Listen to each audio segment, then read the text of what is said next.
अस्सलाम वालेकुम। Welcome to लजीज इंस्टीट्यूट। आज का जो हमारी क्लास है वो है बेसिकली इंग्लिश एसे और प्रेसी के बारे में। लेकिन सबसे पहले जो है ना वो हम प्रेसी के बारे में आज देखेंगे, क्योंकि हमारे पास 2 दिन हैं जो कि हम इसके बारे में पढ़ेंगे। और ये जो 2 दिन है हमारे लिए बहुत इंपॉर्टेंट होंगे। और इन 2 दिनों में हम ये देखेंगे कि हम ऑनलाइन जो है वो एक फैसिलिटी कैसे हासिल कर सकते हैं, कि हम घर बैठे बैठे जो है ना वो अपने ऐसे भी इवेलुएट करवाएं और इवेलुएट भी लाइव करवाएं।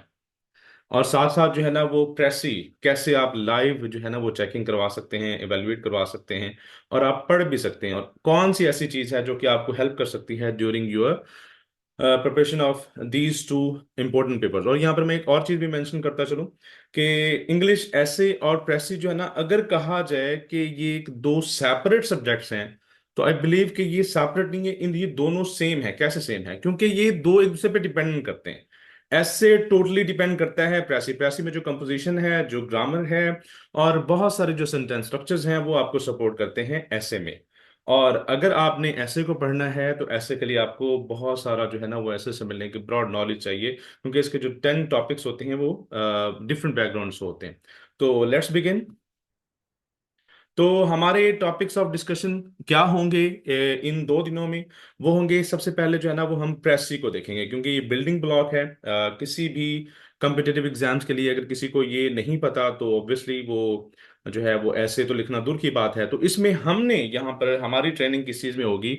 हमारे जो है वो 3 टॉपिक्स होंगे। इंग्लिश प्रेसी को देखेंगे हम, और फिर जो है ना वो हम सेंटेंस करेक्शन को देखेंगे। सेंटेंस करेक्शन को क्यों देखेंगे, यहाँ पर वजह बताते चले। क्योंकि लगते ये आपको ऐसे कि जैसे 5 नंबर के हैं, लेकिन आप अगर ये कहें कि जो आपकी कंप्लीट ग्रामर की करेक्शन है वो इसी के ऊपर जो है ना वो बेस करती है। अगर ये आपको समझ आ गए तो मीन्स कि अगर इनको आपने करना है, सॉल्व करना है, तो you will have to understand all the grammar या सेंटेंस स्ट्रक्चर, जो भी चीजें आती हैं वो आपको समझनी पड़ेंगी। फिर जो है ना वो हम जो है वो अज्यूम कर सकते हैं कि हम ये वाला पोर्शन सॉल्व कर सकते हैं। और ये वाला पोर्शन सॉल्व करने के बाद ना सिर्फ हमें 5 नंबर का ये फायदा होगा, बल्कि मैं आपको दिखाऊंगा प्रेसी में और इवन के ट्रांसलेशन में कि आप किस तरह जो है वो मिस्टेक्स कर रहे होते हैं। अगर आप ये सॉल्व करते हैं तो आपको किस तरह ये बाकी इवन के ऐसे में भी जो है वो कैसे हेल्प कर सकते हैं। फिर ट्रांसलेशन जो उर्दू टू इंग्लिश होती है, और वो हम कैसे करवाते हैं, उसका आसान हल क्या है। और उसके बाद हम इंग्लिश ऐसे को देखेंगे जो हमारा दूसरा दिन है, और उसमें हम बेसिक कंपोनेंट्स, उसकी आउटलाइन। आजकल जो है वो सीएसएस के ऐसे में जो है ना वो बहुत कम्प्लेक्स आउटलाइन और बहुत कम्प्लेक्स टॉपिक दिए जा रहे हैं। तो वो भी हम देखेंगे कि उनको डिकोड कैसे करना है और उसका तरीका क्या हो सकता है। लेकिन उसके लिए जो सबसे बेसिक टेक्निक है किसी भी ऐसे को लिखने की, वो है पैराग्राफिंग स्ट्रक्चर, या जो आपका पैराग्राफ होता है। अगर किसी को पैराग्राफ लिखना नहीं आता, वो जो मर्जी कर ले, कभी इंग्लिश तो लिख नहीं सकता वो। तो हाँ, सबसे पहले जो है ना वो हम आपको जो है वो अपने कुछ स्टूडेंट्स हैं हमारे जो ऑलरेडी हमारे पास पढ़ रहे हैं, तो उनका फीडबैक जो है वो हम आपको जो है वो सुनवाना चाहते हैं। तो जी, सबसे पहले जी मिस्टर अली नज़ीर। अस्सलाम वालेकुम सर। वालेकुम सलाम। जी, आप बताएंगे कि जी जो सर। आपका एक्सपीरियंस रहा हमारे साथ, या अभी भी आपका जो एक्सपीरियंस चल रहा है बेसिकली, तो वो कैसा है सीएसएस के या ऐसे और प्रेसी के हवाले से? जी सर, बड़ा अच्छा मेरा एक्सपीरियंस है एसए और प्रेसी के हवाले से। स्पेशली जो आपने हमें वो आउटलाइन का तरीकाकार बताया, उसके बाद पैराग्राफ स्ट्रक्चर पे आपने वो क्लासेस वगैरह दी हमें। उसके बाद जो आप मतलब 24 आवर अवेलेबल होते हैं, जैसे ही मैसेज करो आप फौरन रिप्लाई करते हैं, गाइड करते हैं कि ऐसे नहीं ऐसे करो। तो क्योंकि मैं ऑलरेडी भी गवर्नमेंट एम्प्लॉय हूँ, तो टाइम की भी हमारे पास शॉर्टेज होती है, बट जब भी मैं आपको टेक्स्ट करता हूँ तो आपका फौरन रिप्लाई भी आता है। और मतलब कि मैं 100% सेटिस्फाई हूँ आपसे ना जी।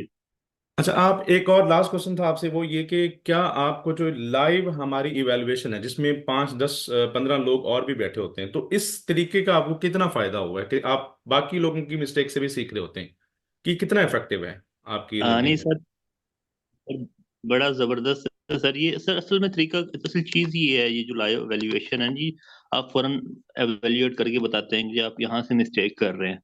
जब सर बंदा एवेल्युएट हो रहा हो तो उसे पता चलता है कि भी अब मैं यहाँ पे मेरी ड्रॉबैक्स हैं, इसको मैंने ओवरकम करना है। तो जी। सर 100 मतलब बेहतरीन है ये जो आपका जो मेथोडोलॉजी है ना जी टीचिंग की। बेहतरीन मेथड है आपका ये। थैंक यू और वो सो भी मच। रीजनेबल फी में। Thank you so much, thank you so much. जी, हमारे नेक्स्ट जो कैंडिडेट हैं वो है स्टूडेंट्स हैं किंजा जैनब, और ये ना हमारे स्टूडेंट हैं बल्कि हमारी रिस्पेक्टेबल जो है वो टीचर भी हैं ज्योग्राफी की, जो कि सीएसएस की जो है वो ज्योग्राफी पढ़ाती हैं, पीएमएस की भी। और ये अपनी क्लास छोड़ के आई और कहते हैं कि सर मैंने जो है ना वो फीडबैक देना है, क्योंकि मुझे जो है वो बहुत बहुत फायदा हुआ। जी मैडम प्लीज। अस्सलाम वालेकुम सर। वालेकुम सलाम। जी सर, जैसे कि फीडबैक की बात हो रही है तो सबसे पहले तो सबको अस्सलाम वालेकुम। वालेकुम सलाम। दूसरी बात ये कि मैं इसके बारे में जो है वो इस तरह से शुरू करना चाहती हूँ कि आज से 20-25 दिन पहले मुझे बिल्कुल भी आइडिया नहीं था ऐसे के बारे में। और मुझे ऐसा लग रहा था कि प्रेसी और ऐसे ये बिल्कुल दो डिफरेंट चीजें हैं, और बहुत ज्यादा फियर था इस चीज के बारे में। लेकिन जिस तरह से आपने हमें पढ़ाया, जिस तरह से अल अजीज इंस्टीट्यूट ने हमें फैसिलिटेट किया फ्रॉम अ पैराग्राफ, कि सबसे पहले हमने शुरू किया कि पैराग्राफ को कैसे सेट करना है, और फिर पैराग्राफ को सेट करते करते हमने उसमें प्रेसी सीखी, और उसके बाद हम उसी से जो है हमने कंटिन्यू किया। उन्हीं पैराग्राफ्स को जोड़ना है, किस तरह से लिखना है, फिर आउटलाइंस। तो वो जो था ना वो दैट वाज अमेजिंग। तो मैंने सोचा नहीं था कि इतने कम अरसे में जो है ना वो मैं इसको इतनी अच्छा तरह से समझ लूंगी। फिर उसके बाद जो दूसरी चीज मैं इसमें ऐड करना चाहती हूँ वो लाइव एवेल्यूएशन वाली बात है। सबसे पहली बात कि जो हम लोगों की स्टूडेंट का एक जो माइंड होता है ना वो सबका एक जैसा होता है, हम वही गलतियां कर रहे होते हैं, एक दूसरे से मिलती जुलती होती हैं। तो वो उस टाइम जो है वो बाकियों की भी मिस्टेक से हम लोग देख रहे होते हैं कि अच्छा यहाँ पे ये मिस्टेक हाईलाइट हो रही है, उस चीज को हम नोट कर रहे होते हैं कि हमने ये नहीं करनी, क्योंकि हो सकता है कि कल आने वाले दिन में हम वो गलती कर रहे हो। लाइव एवेल्युएशन वाला काम बहुत जबरदस्त है। इसके अलावा जो इस इन सबसे ज्यादा बेहतरीन चीज है वो ये है कि आप जो है वो हमें इस तरह से फैसिलिटेट करते हैं कि जहां हमें मुश्किल होती है आप वहां हमें खुद जो है ना वो बल्कि एक पूरा पैराग्राफ बनाना सिखाते हैं, लाइव खुद करके दिखाते हैं कि वही बात जो कल भी हो रही थी हमारी क्लास में कि जब तक हमें कोई करके नहीं दिखाएगा हमें कैसे पता चलेगा कि हमने चीज को किस तरह से लिखना है। तो जो है ये एक जबरदस्त अपॉर्चुनिटी है, मुझे लगता है जो भी इस सेशन के साथ एसोसिएट होता है आपके साथ इस चीज में, मुझे लगता है कि बेहतरीन चीज है। थैंक यू और सो मच। हर तरह से आपने फैसिलिटेट किया, और ऑनलाइन में भी आपने मतलब कि हम लोग को इतना रीइंफोर्स किया है कि हम जो है ना वो लिख पा रहे हैं इस चीज के बारे में। हम ऐसे को यहाँ ऑनलाइन में भी ऐसे फीलिंग नहीं आती कि हम ऑनलाइन पढ़ रहे हैं। थैंक यू तो सो ये मच, जो थैंक यू है सो ना मच एक मैडम। बेहतरीन अपॉर्चुनिटी है मेरे ख्याल से सबके लिए, और सबको इसको अवेल करना चाहिए। जी thank you sir, so thank you much. So much. Thank you so much. अच्छा, कोई और हमारे यहाँ पर स्टूडेंट बैठे हैं कि दानियाल आप हैं, या मेरे ख्याल में पता नहीं कोई और स्टूडेंट हैं। दानियाल आपका ही अकाउंट है? I am not getting. शायद दानियाल भी हमारे हैं स्टूडेंट। चलें, मेरे ख्याल में इनफ है आज के लिए। Let's start. जी madam, thank you so much. अच्छा, तो अब जो है ना वो हम अपना स्टार्ट करते हैं, लेक्चर की तरफ चलते हैं। और लेक्चर में सबसे पहले हमने इंग्लिश प्रेसी एंड कंपोजिशन को देखना है। और इंग्लिश प्रेसी एंड कंपोजिशन एक ऐसा पेपर है कि अगर मैं कहूँ कि अगर ये बंदा कोई अच्छे तरीके से करता है तो ये आपकी बुनियाद बनती है बाकी तमाम पेपर्स में। वैसे नॉर्मली ना ये समझा जाता है कि सिर्फ और सिर्फ इंग्लिश में जो है ना वो आपकी शायद काम आती है कि आपने जो है ना वो ग्रामर जो है वो इंग्लिश ऐसे में ही लिखनी है, सही लिखनी है। और नॉर्मली ये अस्यूम किया जाता है कि बाकी जो पेपर्स होते हैं सीएसएस पीएमएस के, उसमें जो है ना वो ग्रामर इतनी मैटर नहीं करती, क्योंकि हमने साइंस वगैरह में पढ़ा होता है तो हमें उस वक्त भी ये बात सिखाई जाती थी या बताई जाती थी कि ऐसा नहीं होता। लेकिन अगर आप एग्जामिनर रिपोर्ट पढ़ें तो शायद आपको अंदाजा हो कि वो ये बात कर रहे होते हैं कि बच्चे जो है ना वो बहुत सारी ग्रामेटिकल मिस्टेक्स भी कर रहे होते हैं। तो ये बेस है सबकी। तो हम पहले सबसे पहले जो है ना वो एक पेपर देख लेते हैं, इससे हमें अंदाजा होगा कि सिलेबस क्या है। और फिर उसके बाद जो है ना वो हम लेट्स मूव ऑन करते हैं। तो सबसे पहले जो है ना हमारे पेपर्स में सबसे पहले प्रेस ही आती है। ये तो आपको बहुत बड़ी प्रेस ही नजर आ रही होगी वैसे, लेकिन आपने परेशान नहीं होना। बहुत ही कंसाइज करके जब हम एक छोटे स्टेप से हम स्टार्ट करते हैं, ये तो बहुत बड़ी है, और ये जो है ना वो आपको कम से कम सॉल्व करने में एटलीस्ट जो है ना 40 मिनट लगेंगे एटलीस्ट, वो भी उस बंदे को जो इस चीज का जो है ना वो एक्सपर्ट कह लें, जिसे पता है कि ये कैसे लिखना है। क्योंकि ये इस तरह नहीं है कि आप जो है ना वो जस्ट पढ़ेंगे और लिख देंगे। इसमें डिफरेंट बैकग्राउंड्स होते हैं, वो हम नेक्स्ट जो है ना वो डिस्कस करते हैं, इसे डिटेल में डिस्कस करेंगे आज। और फिर है हमारे पास दूसरा जो क्वेश्चन होता है जो सब्जेक्टिव पार्ट में होता है, वैसे ये नंबर तीसरा होता है। उससे पहला फर्स्ट क्वेश्चन जो होता है वो बेसिकली एंटोनिम्स और सिनोनिम्स होते हैं, जो कि 20 नंबर के होते हैं। और थर्ड क्वेश्चन, या आप सब्जेक्टिव में दूसरा क्वेश्चन कह सकते हैं कि वो है कम्प्रिहेंशन का और पैसेज का, जिसमें आपको एक पैसेज दिया जाता है और आप जो है वो उसके आंसर्स। और ये अगर किसी ने मैट्रिक में जो है वो छोटे छोटे से पैराग्राफ्स होते थे, अगर किसी को याद हो, पंजाब में से अगर कुछ कैंडिडेट्स बैठे हुए, तो एक पैसेज आता था, उसके आप आंसर देते थे, और टीचर जो है वो हमें निशान लगवा देते कि आपने यहाँ से लेकर यहाँ तक करना है। लेकिन यहाँ पर ऐसा कोई सिस्टम नहीं है।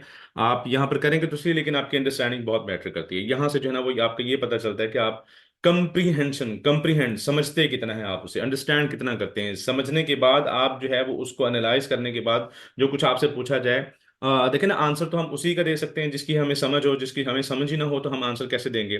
तो उसके बाद जो है ना वो हमारे पास कुछ और छोटे छोटे से जो है ना वो क्वेश्चंस होते हैं, जो कि बहुत ही इंपॉर्टेंट रोल जो है वो प्ले करते हैं। और इस हवाले से ये वाला पार्ट जो है करेक्शन वाला, ये इसको हम डिटेल में देखेंगे, और हम आपको बताएंगे कि किस तरह जो है वो ये वाला पार्ट आपको ओवरऑल ग्रामर में हेल्प करता है, और हम कैसे इसको पढ़ाते हैं, और जो हमारे बेसिकली 80 रूल्स हैं करेक्शन के, वो कैसे आपको हेल्प करते हैं इस हवाले से।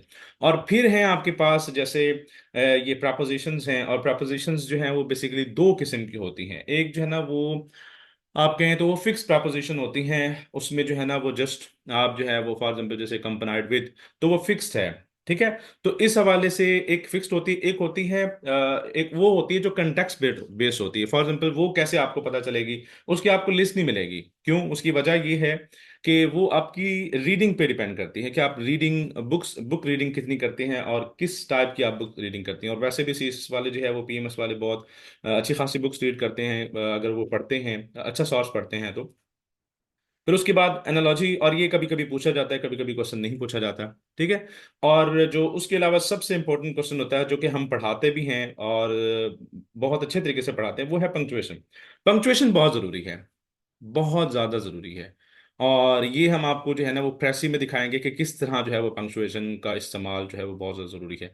और उसके बाद कुछ ऐसी चीजें हैं कि जो आप याद तो करेंगे लेकिन आपके कंट्रोल में नहीं होती। अगर आप बात करें पेयर ऑफ वर्ड्स की, और आप बात करें इडियम्स की, तो आप जो है वो अपनी बेसिक अंडरस्टैंडिंग इनके बारे में बनाएंगे। इनके दो सोर्सेज होते हैं बेसिकली। एक सोर्स ये होता है कि जो आपकी बेसिक बीए की ग्रामर होती है। अगर आप कहेंगे ना कि मैं ऑक्सफोर्ड की डिक्शनरी याद करके चला जाऊं इडियम्स की, तो हो सकता है कि कभी कभी वहां से भी ना आए। ठीक है। लेकिन आप अगर बेसिक्स, अगर आपको वहां पर आने होंगे ना, तो वो जो बेसिक्स की बीए की ग्रामर आप इस्तेमाल कर रहे होंगे, तो वहां से भी जो है ना वो आप इजीली कर सकेंगे। लेकिन इसके साथ साथ अगर आप न्यूज़पेपर पढ़ते हैं या कोई बुक पढ़ते हैं, वहां पर भी बहुत सारी चीजें होती हैं जो आपको देखनी पड़ती हैं। और अगर वहां से भी आप नोट करते जाएं, तो कभी कभी जो है ना वो वहां से उठा ली जाती हैं। फिर at the end last portion जो है वो हमारा जो है वो ये है कि हमने ट्रांसलेशन, और यहाँ पर एक ना वर्ड लिखा होता है फिगरेटिव और इडियोमेटिक एक्सप्रेशन, को भी आपने माइंड में रखना है। अब ये चीज जो है वो कैसे हो सकती है, ये चीज जो है ना वो आप प्रैक्टिस, तो वो एक चीज है ना, मतलब इससे पहले जो है वो आपको कुछ ना कुछ तो सीखना पड़ेगा।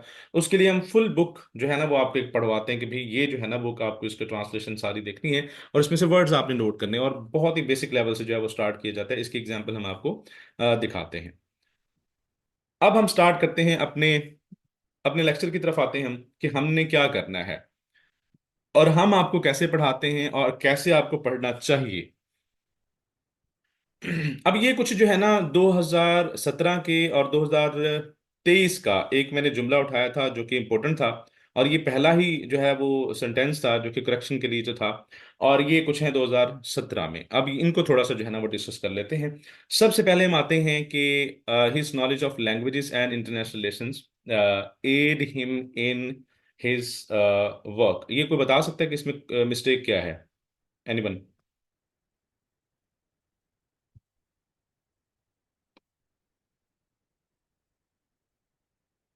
इसमें कोई बता सकता है?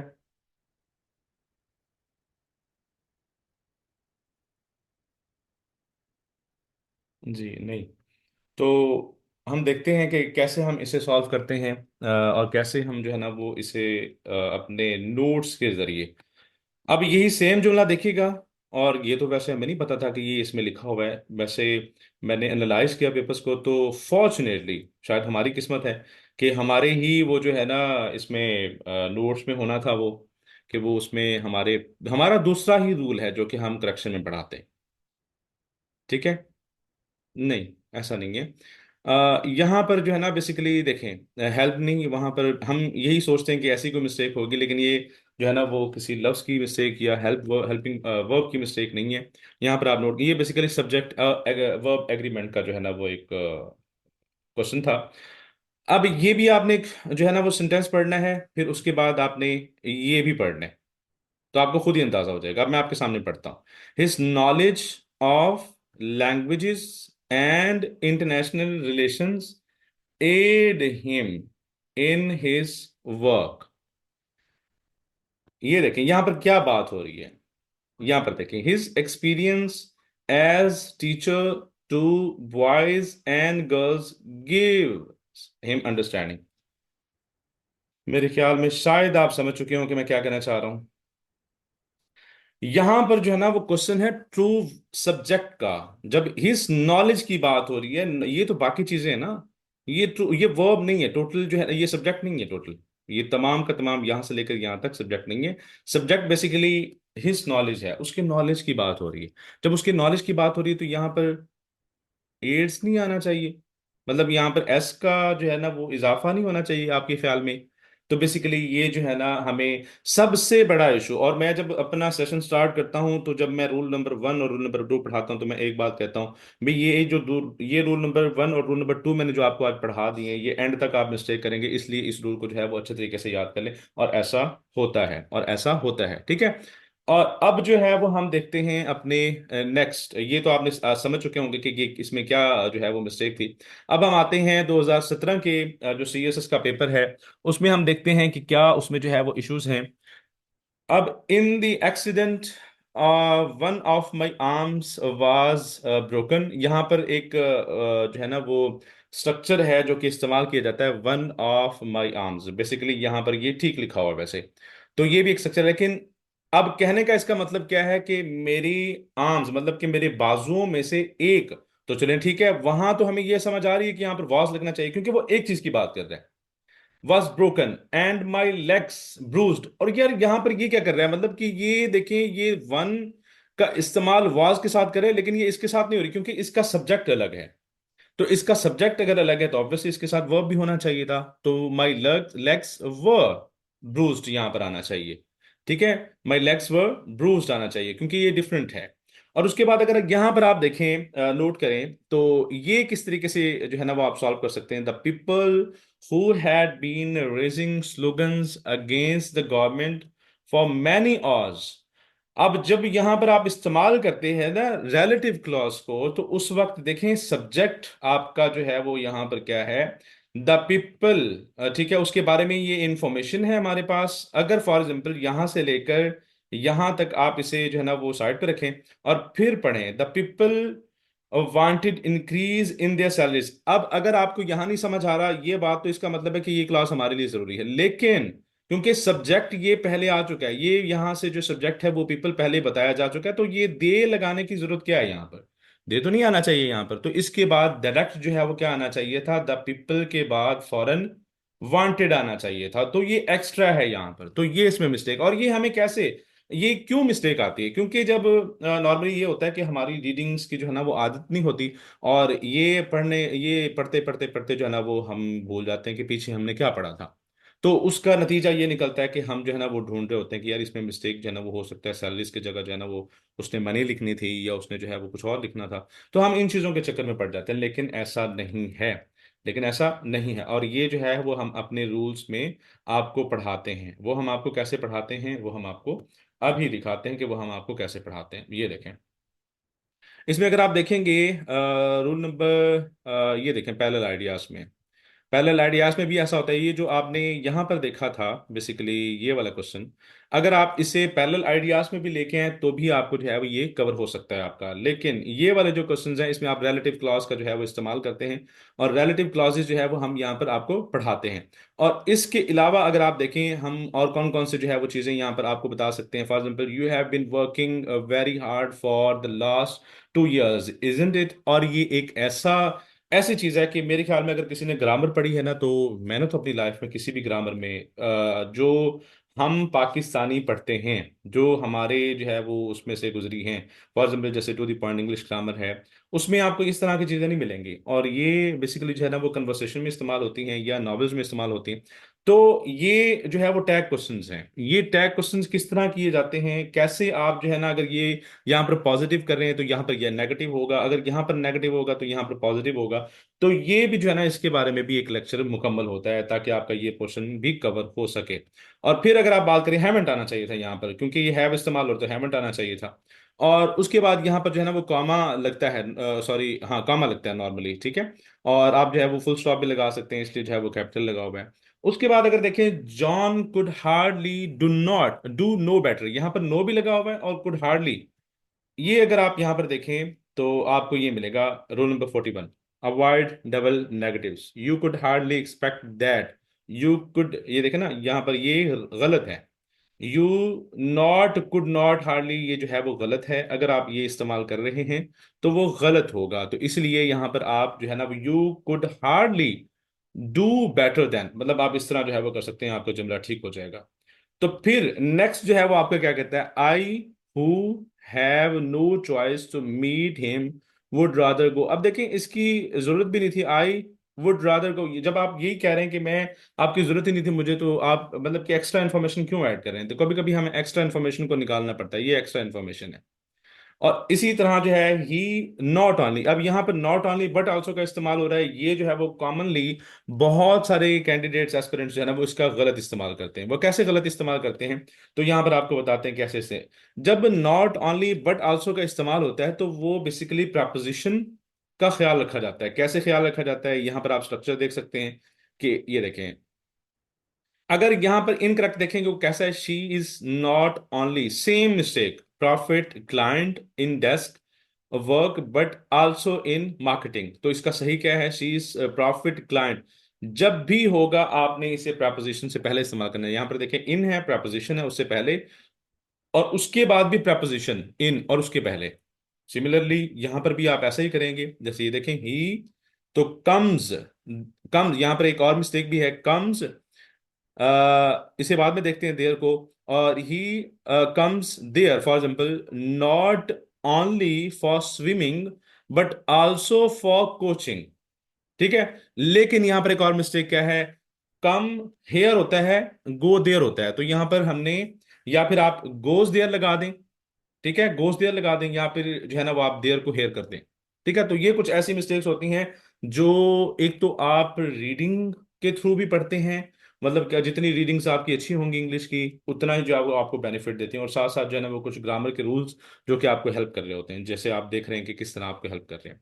उसके बाद है कि when he visited the fair last time he bought no less than 20 school bags. अब यहां पर देखें कि 20 स्कूल बैग्स बेसिकली क्या है, ये 20 स्कूल बैग्स जो हैं आपके, ये काउंटेबल हैं। तो यहाँ पर लेस क्यों लगा हुआ है, तो यही सेम रूल जो है वो आप यहाँ पर देख सकते हैं कि रूल नंबर 38, फ्यूअर और लेस में क्या फर्क है। लेस जो है वो क्वांटिटी के लिए होता है, फ्यूअर जो है वो नंबर्स के लिए होता है। और हम जो है यहाँ पर क्या यूज कर रहे हैं, हम यहाँ पर यूज कर रहे हैं नंबर्स। कैसे, स्कूल 20 बैग्स यहाँ पर लिखा हुआ है, देखिए उसने बकायदा तौर पे ना सिर्फ उसने ये बताया कि मतलब कि क्वांटिटी को बकायदा शो किया एक लफ्ज से, ताकि वो बंदा जो है जिसे अगर पता है तो वो फाइंड आउट कर लेगा।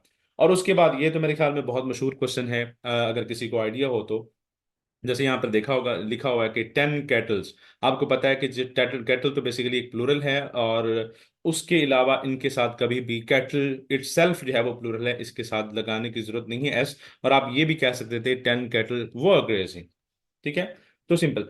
तो पॉइंट यहाँ पर इन तमाम जो है वो करेक्शन, सेंटेंस करेक्शन को डिस्कस करने का ये था कि जो हम रूल्स पढ़ाते हैं आपको, वो रूल्स ना सिर्फ ये कि आपको हेल्प करते हैं इस तरह के क्वेश्चंस में, बल्कि आपकी राइटिंग राइटिंग में भी, मतलब आप देखें ना कि इस तरह का जुमला आपको जो है वो अपने पैराग्राफ स्ट्रक्चर में भी इस्तेमाल करना पड़ेगा, आपको जो है वो प्रेसी में भी इस्तेमाल करना पड़ेगा, आपको जो है वो ट्रांसलेशन में भी इस्तेमाल करना पड़ेगा, इवन कि आपको जो है वो कंप्रिहेंशन में भी इस्तेमाल करना पड़ेगा। तो फिर अगर आपको उसके स्ट्रक्चर का सही अंदाजा नहीं है तो आप उसका गलत इस्तेमाल करेंगे।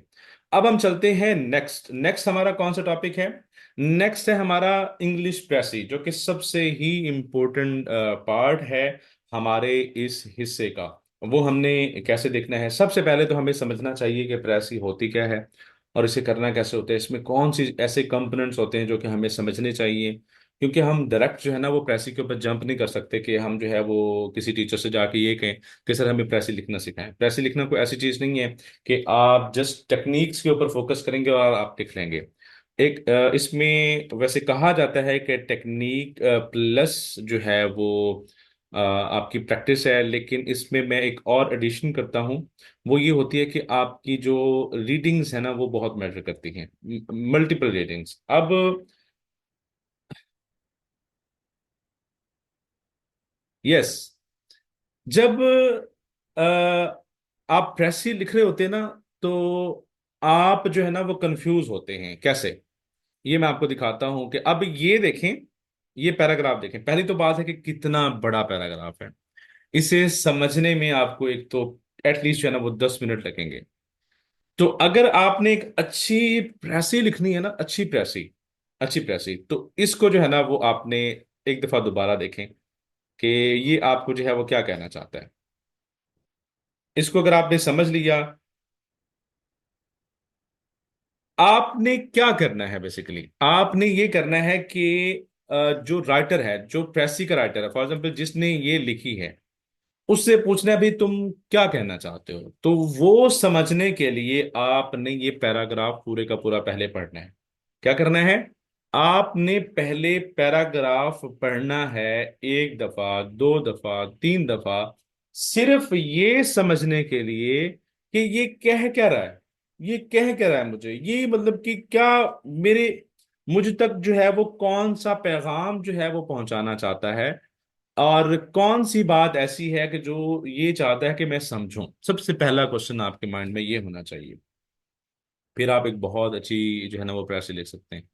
और दूसरी बात यहाँ पर, और अगर हम बेस से स्टार्ट करें, तो कुछ लोग जो है ना वो इस तरह के होते हैं कि जो जब प्रेसी राइटिंग स्टार्ट करते हैं ना, वो ऑलरेडी ही इतनी बुक्स पढ़ते हैं, उनकी बुक रीडिंग की इतनी अच्छी हैबिट होती है कि उनसे कुछ भी आप पूछ लें, सेंटेंस स्ट्रक्चर पूछ लें, आप जो है वो पंक्चुएशन पूछ लें, उनको पता होती हैं चीज़ें। और ना सिर्फ ये, बल्कि उनका जो बैकग्राउंड होता है वो डाइवर्स किस्म की जो है ना वो बुक्स रीड करते हैं, डाइवर्स किस्म की बुक्स रीड करते हैं। जब वो डाइवर्स नॉलेज होता है उनके पास, तो अब ये इस प्रेसी की अगर आप बात की जाए, इस प्रेसी की बात करें, तो ये आपको जो है ना वो मोस्टली जो कैंडिडेट्स, जिन कैंडिडेट्स ने पॉलिटिकल साइंस ऑप्ट किया होगा या इंटरनेशनल रिलेशंस ऑप्ट किया होगा, तो उनके लिए हो सकता है ये प्रेसी जो है ना वो बहुत हेल्पफुल साबित हो। ऐसा नहीं है कि बाकी लोग नहीं लिख सकते, जो CSS PMS में होते हैं, कहीं ना कहीं जो है वो ये चीजें पढ़ रहे होते हैं, लेकिन डोमिनेटली यहाँ पर अगर आप देखेंगे कि पॉलिटिशियंस इन यूरोप, उसके बाद यहाँ पर किंग्स की बात हो रही होगी, आर्च ड्यूक्स की बात हो रही है, स्टेटमेंट्स, ये जो स्टेट्समैन की बात हो रही होगी, और थोड़ा सा आपको पता हो कि जो इंग्लिश का जो इरा था 1600 का, तो उसे उसका थोड़ा सा किसी को आइडिया हो, तो शायद जो है ना वो ये जो है वो समझ सकता है। बोर्ड है।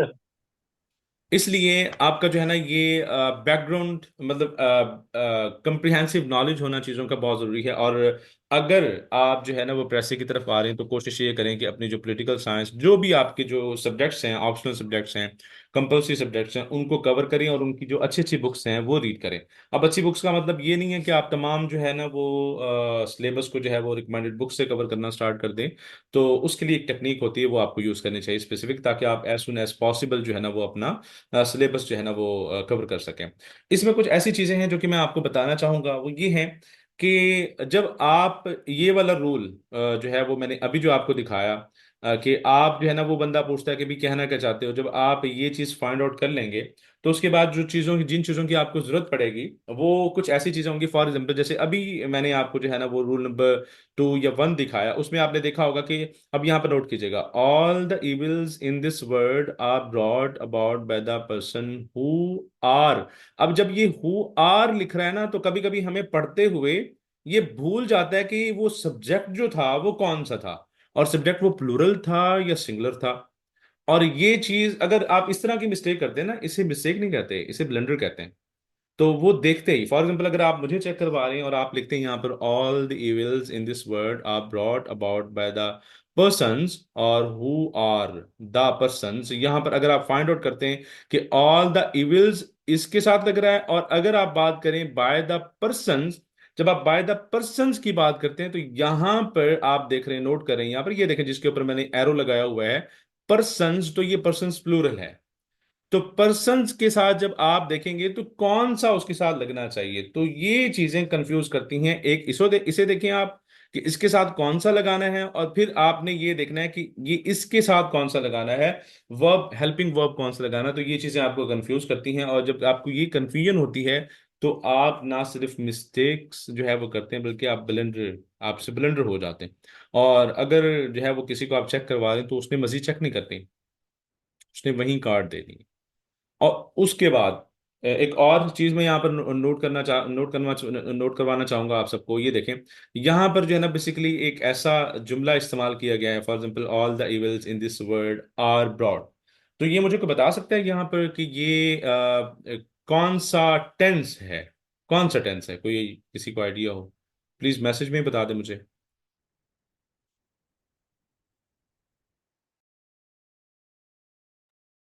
अगर किसी को आइडिया हो तो ये कौन सा टेंस है, ताकि मुझे आइडिया हो कि आप जो है ना वो। जी आप बताते रहे, मैं नेक्स्ट जो है ना वो कर लेता हूँ। अच्छा, उसके बाद यहाँ पर अगर एक और चीज नोट करेंगे तो ये the devil I take it is still. तो ये एक ऐसी चीज है जो कि आपकी पंक्चुएशन से जो है वो रिलेट करती है। अगर किसी को पंक्चुएशन अच्छे से पता है तो ऑब्वियसली वो इनको सॉल्व कर सकेगा। बेसिकली अंडरस्टैंडिंग है। अब देखिए ना, जब तक आप समझ ही नहीं सकेंगे कि वो कहना क्या चाहता है, किस तरीके से कहना चाहता है, उसका मकसद क्या है, तो वो तो आप सिर्फ और सिर्फ पंक्चुएशन जो है ना वो एक ऐसी चीज है जो कि आपको समझा सकती है कि इसने अगर ये कहा है तो इसका क्या मतलब होगा, तो वो ठहर क्यों रहा है। ठीक है। तो इस हवाले से जो है ना वो आपको ये चीजें नोट करनी, मतलब कि सब कुछ करने के बाद जो प्रपोजिशन में, सॉरी जो कंपोजिशन में बाकी चीजें हैं, ग्रामर है, इवन कि आपको लग रहा होगा कि शायद हमें पता है उन चीज़ों का, वो बहुत बेसिक्स हैं, लेकिन फिर भी जो है ना वो आपको हेल्प करती हैं। क्यों हेल्प करती हैं? क्योंकि उनके बगैर जो है ना वो आप ये चीज़ें सॉल्व नहीं कर सकते। और उसके बाद अगर आप यहाँ पर देखें, ये एक स्ट्रक्चर देखें सेंटेंस का, it is capable of anything but kindness. हालांकि यहाँ पर आपको नॉट जो है ना वो कहीं नजर नहीं आ रहा कि इसका मतलब क्या है, वो हर चीज के काबिल है लेकिन उसमें काइंडनेस जो है ना वो नरम दिल नहीं है, दिल नरम दिल उसका नहीं है, मतलब ये वाली चीज उसमें, ये वाली खासियत नहीं पाई जाती। यहाँ पर आप देखें कहीं पर भी नॉट नहीं लगा हुआ, लेकिन इसके सेंटेंस का स्ट्रक्चर देखें कैसा है। और ये हमें कैसे पता चलेगा? ये हमें रीडिंग से पता चलेगा, जब हम एक्सटेंसिव रीडिंग करेंगे।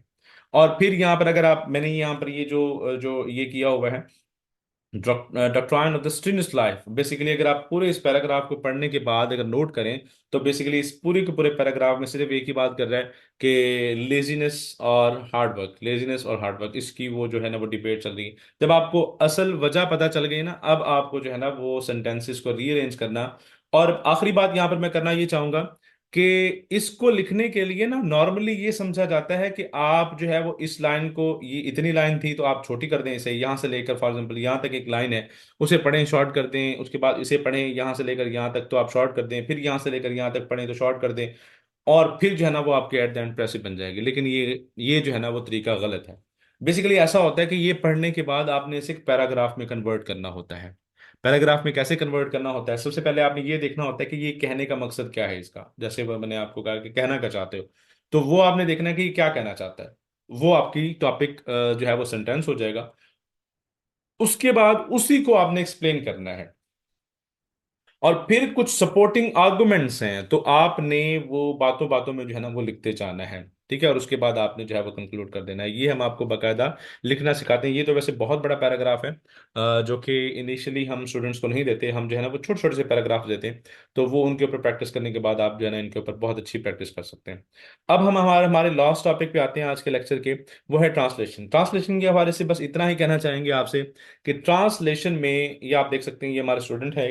तो ये एज अ सैंपल आप कह सकते हैं कि ये आपके सामने रखी जा रही है। और यहाँ पर देखें कि हमारे पास टोटल जो है ना तकरीबन मोर देन 170 ऐसे पैराग्राफ्स होते हैं इंग्लिश और उर्दू दोनों के, जो कि हम आपको ट्रांसलेट करवाते हैं। इससे क्या होता है, आपकी उर्दू और इंग्लिश दोनों की प्रिपरेशन होती है, जो अगर पीएमएस की जो है वो प्रिपरेशन करना चाहते हैं।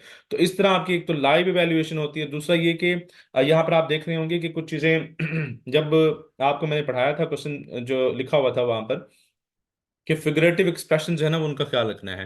तो ये चीज़ें जो है ना वो आपको एक बुक दी जाती है, जिससे जो है ना वो आपको ये चीज़ें समझाई जाती हैं, पढ़ाई जाती हैं। और उसके बाद आपकी जब प्रैक्टिस होती है तो आपकी छोटी छोटी सी मिस्टेक्स जब निकाली जाती हैं, तो इससे क्या होता है कि आपको जो है ना वो इससे फ़ायदा होता है कि आपने प्रॉपर वर्ड का इस्तेमाल कैसे करना है। फॉर एग्जाम्पल, जैसे Allah definitely gives the fruit for hard work. तो अल्लाह जो है ना वो गिव्स गिव्स नहीं होता, अल्लाह हमारे ऊपर शॉवर करता है। ठीक है, उसका एक स्पेसिफिक वर्ड होगा जो कि हमने इस्तेमाल करना है।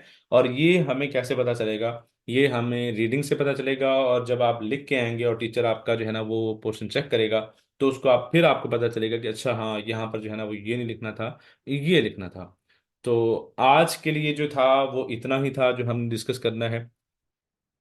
Thank you so much. और नेक्स्ट जो हमारा डे होगा उसमें हमने इंशाल्लाह ऐसे को डिस्कस करना है।